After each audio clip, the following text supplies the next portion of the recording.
Welcome again to another episode of Quest for the Best, and today we're tackling video games.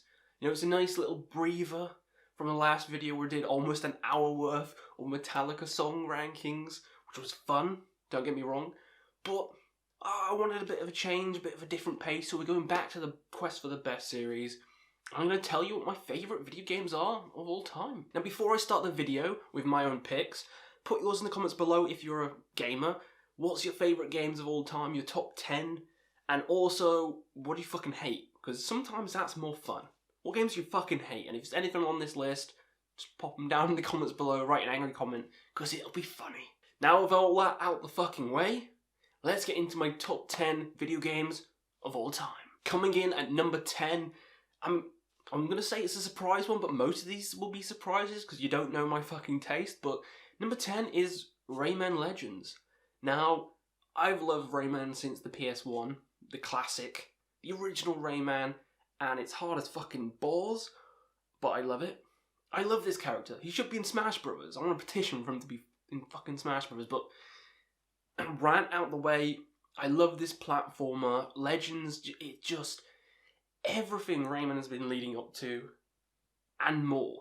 It has the entirety of Origins, which kind of revitalized Rayman, in Legends as well. So it's got Legends, it's got Origins in it as unlockable levels. It's just, there's so many unlockable characters. The platforming is precise and on point.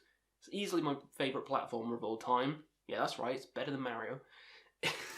I fucking love everything about it. And the music levels. Like, the classical one was classical music playing and you kind of jumping to the beat of the classical music. Or Black Betty in the castle level. There's dragons. And then Black Betty's playing. It's like, oh, Black Betty, bam, bam, and you're like jumping away from fireballs. It's fucking sick. I love all those music levels. I love all the levels in Rayman. I just love Rayman itself. So, yeah, it's a bit strange, this being on someone's top 10, but I love it. So, here it is, Rayman Legends, number 10. Number 9, Fallout New Vegas. I was looking at all the Fallout games, and I was like, one of these has to be in it, and it's fucking not going to be 76. But I think New Vegas takes the cake. I think New Vegas takes the cake, because when you're just patrolling the Mojave Wasteland, you almost wish for a nuclear winter. When you're patrolling the Mojave Wasteland with the radio on, and it's got all those fucking classic kind of country tunes, and you're blasting raiders in the face with a laser gun, or as I like to do, just run around naked with a fucking hammer, smashing everyone. It's too much fun. And the songs I just stuck in my head today. I mean, how can you not resist that fucking awesome soundtrack? Like, I got spurs that jingle, jangle, jingle, jingle, jangle. Come on. That is like the epitome of just fucking awesome. Listening to that song while having a baseball bat and smashing a raider's skull into oblivion. It's the nice things. It's the simple things in life you enjoy. And that's why this game is fucking awesome. And the speech. You can get the final boss to kill himself if you go full speech. Which is just entertaining. So Fallout New Vegas, it's amazing gunplay, amazing soundtrack. The area is fucking cool.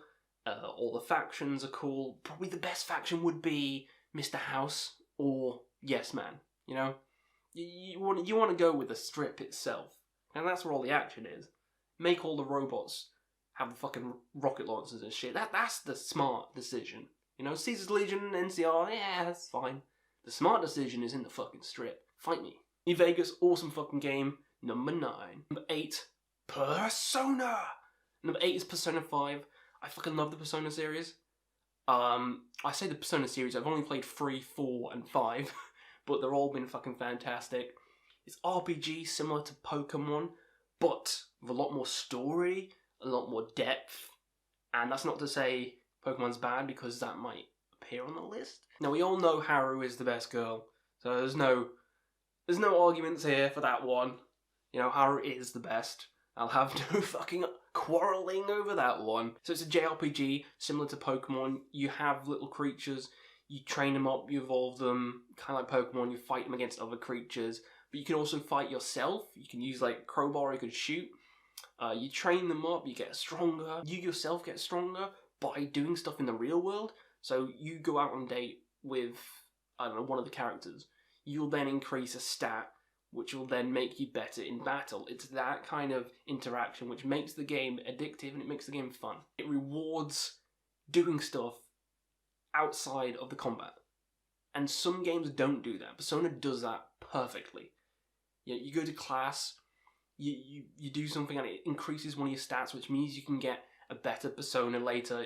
It's stuff like that, which is why the game's addictive, why the game's one of the best ever, and it's why I love it. So no more harping on about it. Haru's best girl. Move on. Number 7, another newer one. Seems a bit weird having all these newer ones, but they are at the bottom of the list. So Monster Hunter World.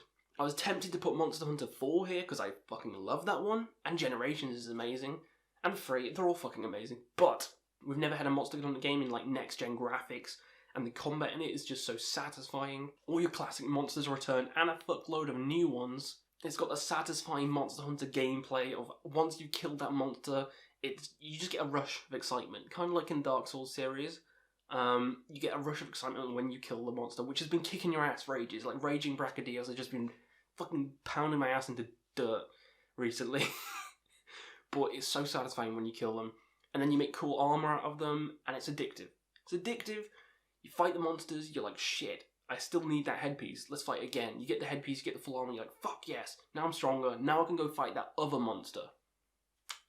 And it's like that. And it just keeps going, keeps going, keeps going. It's like a kind of never-ending game. At the end of the game, there's kind of like this, if you've got the DLC Iceborne, there's like this map where any of the monsters can kind of appear on it. And it's just too much fun. It's a great co-op game.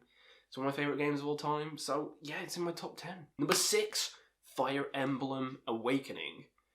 Again, this is similar to Persona. You form members with your party, and it increases efficiency in battle.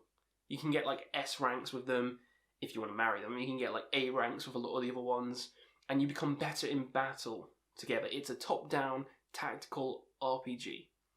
It's similar-ish to Persona. If you mixed Persona with XCOM, you'd have Fire Emblem.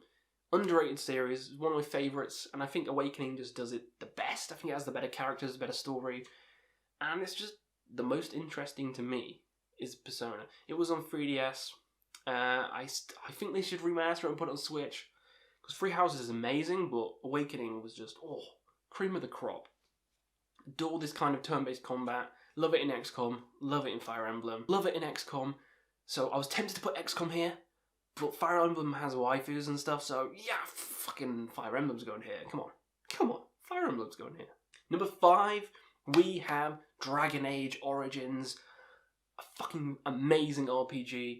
BioWare, what the fuck has happened? I don't know what the fuck happened to BioWare, but Dragon Age Origins is a masterpiece. So is Mass Effect and Mass Effect 2. 3 is good as well, but something about Dragon Age Origins which I just love. Like the characters Morrigan, Alistair, fucking dog, Sven. They're just too good. Too fucking good. It's similar to like Fallout New Vegas. You have dialogue choices which can affect outcomes of situations. You can become a dickhead in it. You can be good in it. There's so many different paths. There's so many different builds, and that's what I love in games, like variety of builds you can do. You can probably see a fucking pattern with these. Monster Hunter, builds. Persona, you can do different builds. Fire Emblem, you can have different builds. This, you can have different builds. This is the kind of game that I like. And Dragon Age's story is just amazing. There's a scene in it where you can go, I think you can go into someone's head and then into the Fade or whatever and fight some demon which is possessing some kid. Or you could punch the mum in the face and slit the kid's throat. It's moments like that which make me go, yeah, this is fucking sick. I love stuff like that in games where choices actually matter, not like Walking Dead, not like Telltale games where choices don't mean fucking shit. It's like 100 branches and they just lead to one ending. You know, it's not like that. Choices matter, and they're fucking funny, most of them. So, love Dragon Age Origins, one of my favourites of all time. Number 4, it's time to get serious. Serious Sam, the first encounter and second encounter. Now, I had this on Xbox, so they both came together into one neat little package, and I fucking adored it. I played the shit out of it. Co-op, it was my go-to co-op game, alongside Halo. I fucking love it. Those kamikazes just run at you screaming. The headless, they're just like, ah! And as soon as he says, ah, yourself, and then you start shooting them and they explode, it's like, This game is a work of art. And there's Serious Sam 4 coming out, and I can't wait for it. Because 3 was pretty cool, but 4 looks even better, because it's gone back to the kind of cartoony, aesthetic-esque. It's more colourful, so can't fucking wait for Serious Sam 4. Serious Sam series is just amazing. So many secrets in it to unlock. So many crazy enemies. It's like Doom, except cool. No, there's nothing wrong with Doom. I like Doom, but Serious Sam's where it's at. Serious Sam's where it's fucking at. That's why it's on my top 10 of all time. Number 3, getting into the top 3, and these will never really change. I don't think they'll ever really change. Number 3 is Pokemon, and the game I'm going to choose is Pokemon Gold. This, I wore out my Game Boy Advance battery playing this. Like, completely fucking dead. The amount I played this game. Like, the amount of Pokemon I leveled to 100 in Pokemon Gold. I think it's better than most of the games I fucking played in my childhood. Like, Team Totodile, Team Feraligatr right here. Fucking love that monster. Fucking amazing. I just loved Goldenrod. I mean, the music and all the cities, the Pokemon introduced. For that time period, as a kid, it was perfect. It was the perfect game. It would have been number 1 on my list, but a couple of others came out and I was like, yeah. But I still love Pokemon Gold, still love the series. They're all fucking awesome, but Gold has a place here in my chest. It's not my heart. In my neck. There's a place in my neck. Pokemon Gold's amazing. Ho is the best fucking legendary ever. Lugia cunts. Yeah, you can get angry. I don't fucking care. Ho is the best. Rainbow Turkey was in the first fucking episode of the anime. So, was Lugia? No. Fuck off. Now, top 2, this was hard. And number 2 was hard because of another reason. Number 2, my second favourite game of all time, is Bloodborne. I had a really hard time deciding which Souls game to put here. I almost put Dark Souls 1, because Dark Souls 1 is the game I got on release day. I pre-ordered Dark Souls 1. Yeah, I had the art. I've still got the art book, the CD. It was one of the best games ever, because it came out in 2011 when Skyrim came out. And you know Skyrim, a big fucking massive series, and I was a big fan of Elder Scrolls, which you might see number 1. But big fan of Elder Scrolls, it came out, and I was like, fuck, this is awesome. Dark Souls also came out. Blew the shit out of Skyrim. Like, nothing compared to it. Nothing compared to Dark Souls. I was like, this is stupid. There was no guides out. There was no YouTube, like, fucking help videos. I was stumbling around in the fucking dark. It took me so long to kill Ornstein and Smough. I didn't even upgrade my weapons. I didn't even know you could upgrade weapons. I was a fucking idiot. But it was like release day. Nothing was known about it. There was no like, it's the new Dark Souls, you know, you can beat it in like a day now. But back then, day of release, it was stupid hard. Stupid fucking hard. And I loved it. I loved it. And I still love it. But we're talking about Bloodborne. Bloodborne just took everything and made it superior. The aesthetic, the combat was more fluid, just the design, the sounds, the soundtrack, everything was better. And it's the best newer gen game ever made. It's a reason to get a PS4. It's the reason I got a PS4. I was an Xbox fanboy, and then Bloodborne was exclusive, so I was like, you cunts.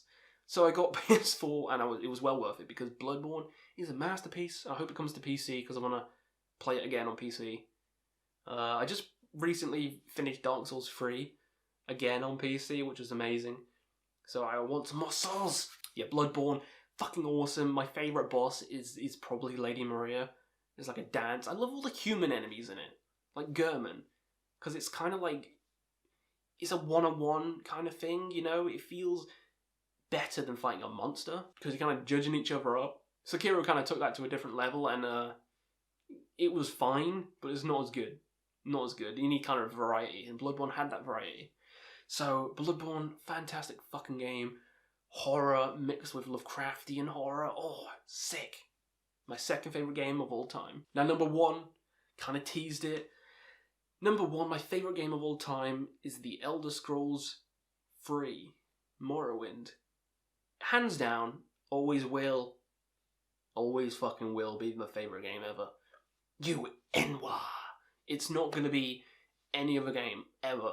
Nothing's going to beat it. The world, the lore, the characters, the fucking setting, the land. The only downside is probably the quests. Like, quests in Oblivion were better, but everything else, just exploring the world, everything else, is 100 times better in Morrowind. Like, 100 fucking times better. I adore it. I adore it. Fuck the Tribunal. I adore it. I'm Team Dagoff. He did nothing wrong. Dagoff did nothing wrong. But yeah, love this fucking game to bits. If you don't know, you know the Elder Scrolls, you know Skyrim, you know Oblivion. It's like that, except worse graphics. But if you have a PC, you can change that. I don't like changing it. I like playing it on the old graphics because I used to play it on Xbox, which is a bit weird because it came out on Xbox, the Game of the Year edition. I played that and it hooked me. And I remember all the like little secrets. I remember jumping into the little cave near Ebenheart and finding the Lord's Mail early without doing all the fucking quests and shit, and I'm like, whoa, and then running around finding Chrysmere, legendary sword, in one of the ruin places, I can't remember what they're called, and then finding like Iceblade the Monarch and all these cool little secrets and special weapons, and it just, yeah, has a place in my heart. So Morrowind is easily my favourite game of all time, and Dunmer are the best. So that does it for my list, my favourite games of all time. Hopefully you enjoyed me rambling. Again, let me know in the comments below your favourite games of all time. Also, what's your favourite Elder Scrolls race? What's your favourite Pokemon? What's your favourite everything? Let me know in the comments below, and we'll see you again on another Quest for Metal.